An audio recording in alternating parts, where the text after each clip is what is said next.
নারী বিশ্বকাপ বাছাইয়ে ছুটছে বাংলাদেশের জয়ের ট্রেন। এবছর সেপ্টেম্বর অক্টোবরে মেয়েদের ওয়ানডে বিশ্বকাপ হবে ভারতে। ৮ দলের সেই টুর্নামেন্টের জন্য আগেই চূড়ান্ত হয়ে গেছে ৬ দল, বাকি আছে ২। শীর্ষ ২ জায়গা পেতে পাকিস্তানে চলছে ৬ দলের বাছাই পর্বের লড়াই। বাংলাদেশের সামনেও সুযোগ এসেছিল, তবে ওয়েস্ট ইন্ডিজের মাটিতে সিরিজ হেরে সরাসরি বিশ্বকাপ খেলার সুযোগ হারায় জ্যোতিরা।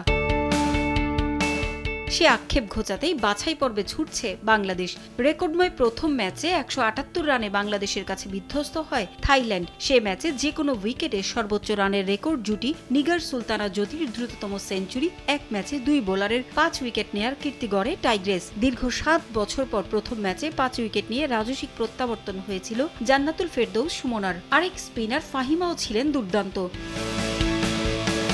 দ্বিতীয় ম্যাচে ঋতুমনির বীরত্বে আয়ারল্যান্ড বধের কাব্য লেখে টাইগ্রেস। ক্যারিয়ারে সর্বোচ্চ ৬৭ রানের ইনিংস খেলেন ঋতু। তৃতীয় ম্যাচে একই ভেন্যু লাহোরের গাদ্দাফি স্টেডিয়ামে জয়ের ধারা ধরে রেখে মূল পর্বের পথে আরও এগিয়ে যেতে চায় জ্যোতিরা। বিশ্বকাপ বাছাইয়ে ৬ দলের মধ্যে সম্ভাবনা উজ্জ্বল বাংলাদেশের। প্রতিপক্ষ স্কটল্যান্ড এখন পর্যন্ত ৩ ম্যাচ খেলে হেরেছে শুধু পাকিস্তানের কাছে, জিতেছে থাইল্যান্ড ও ওয়েস্ট ইন্ডিজের বিপক্ষে।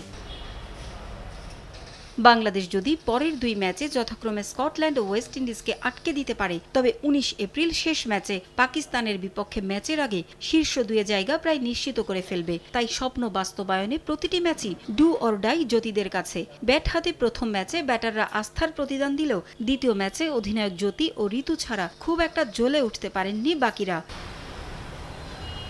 বোলাররাও প্রথম ম্যাচের তুলনায় দ্বিতীয় ম্যাচে ছিলেন খরুচে। তাই ভুল শুধরে স্কটল্যান্ডকে স্পিন ঘূর্ণিতে কাবু করতে চান ফাহিমা ও সুমনা। ২০২২ সালে একবারই নারী ওয়ানডে বিশ্বকাপের মূল পর্বে জায়গা করে নিয়েছিল বাংলাদেশ। ৭ ম্যাচে জয় এসেছিল মাত্র একটি।